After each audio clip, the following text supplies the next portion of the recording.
Dictation 85 शब्द प्रति minute. 5 second बाद शुरू।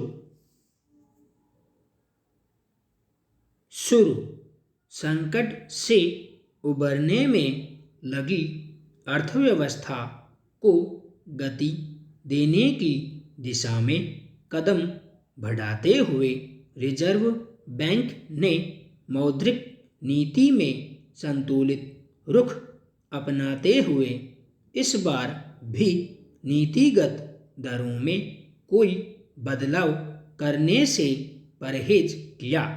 मौद्रिक नीति समिति ने रेपो दर 4% और रिवर्स रेपो दर 3.25% पर ही बनाए रखी। यह इस बात का संकेत है कि केंद्रीय बैंक अभी कोई जोखिम नहीं लेगा। नीतिगत दरों में कोई बदलाव नहीं होने से व्यावसायिक बैंक भी फिलहाल कर्ज सस्ते नहीं करेंगे। हालांकि मौद्रिक समिति ने उदार रुख का संकेत भी दिया है। अगर जरूरत पड़ी तो रेपो और रिवर्स रेपो दरें और नीचे लाई जा सकती हैं। केंद्रीय बैंक का सारा जोर अर्थव्यवस्था में तेजी लाने के उपायों पर है, इसलिए वह समय समय पर ऐसे कदम उठाने में नहीं हिचकेगा जो अर्थव्यवस्था को मजबूती देने के लिए बेहद जरूरी हैं। बैंक उन सारे उपायों को आजमाने के पक्ष में हैं जो आर्थिक वृद्धि के सरकार के संकल्पों को पूरा करने में मददगार साबित हो सकें। अर्थव्यवस्था में तेजी लाने के लिए सरकार ने बजट में जो प्रावधान किए हैं, जो योजनाएं घोषित की हैं, उनके लिए भारी पैसे की जरूरत पड़ेगी और बिना कर्ज लिए इन पर काम हो पाना संभव नहीं है। इसके लिए सरकार को कर्ज लेना पड़ेगा। ऐसे में बाजार में तरलता सुनिश्चित करना रिजर्व बैंक के लिए बड़ी जिम्मेदारी है। रिजर्व बैंक को इस बात का भरोसा है कि अगले वित्त वर्ष में आर्थिक वृद्धि की दर 10.5% देखने को मिल सकती है। इससे यह संकेत मिल रहा है कि अब बाजारों में मांग निकलने लगी है। हालांकि मांग, खपत और उत्पादन का चक्र अभी भी गड़बड़ाया हुआ है और इस संकट से निकलने में लंबा वक्त लगेगा। बजट में सरकार ने जिन दीर्घकालिक योजनाओं पर ज़्यादा जोर दिया है, उनका मकसद रोजगार और मांग पैदा करना है।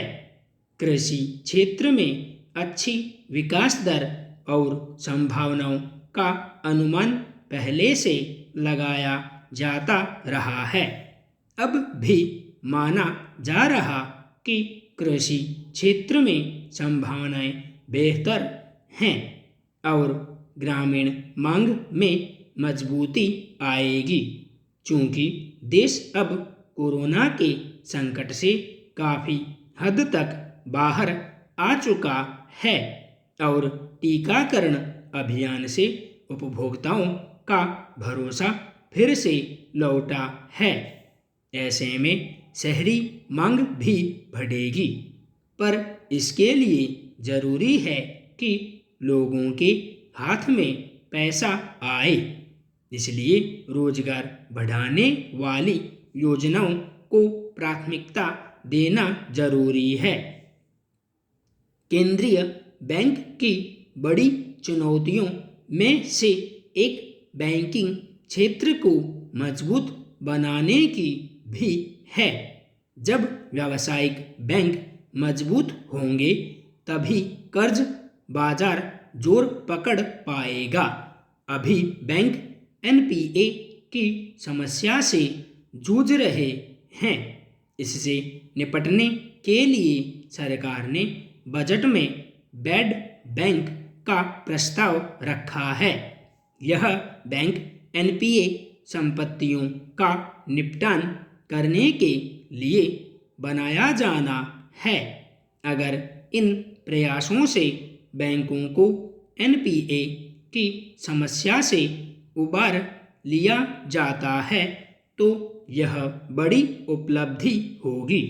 बाजार में कर्ज का प्रवाह के लिए रिजर्व बैंक ने गैर बैंकिंग वित्तीय कंपनियों को पैसा देने की वकालत की है। इस वक्त समस्या दोहरी है। बिना कर्ज दिए अर्थव्यवस्था जोर नहीं पकड़ सकती और दूसरी ओर बैंकों व एनबीएफसी के सामने कर्जों के डूबने का खतरा भी बरकरार है। रिजर्व बैंक ने आने वाले दिनों में महंगाई में भी कमी आने का अनुमान व्यक्त किया है, लेकिन यह इस पर निर्भर करेगा कि उत्पादन और आपूर्ति की स्थिति क्या रहती है। इसमें कोई संदेह नहीं कि अर्थव्यवस्था जिस दौर से गुजर रही है उसमें हर मोर्चे पर चुनौतियां हैं।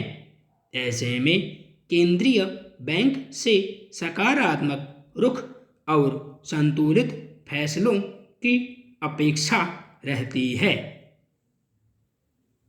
संपूर्ण विराम।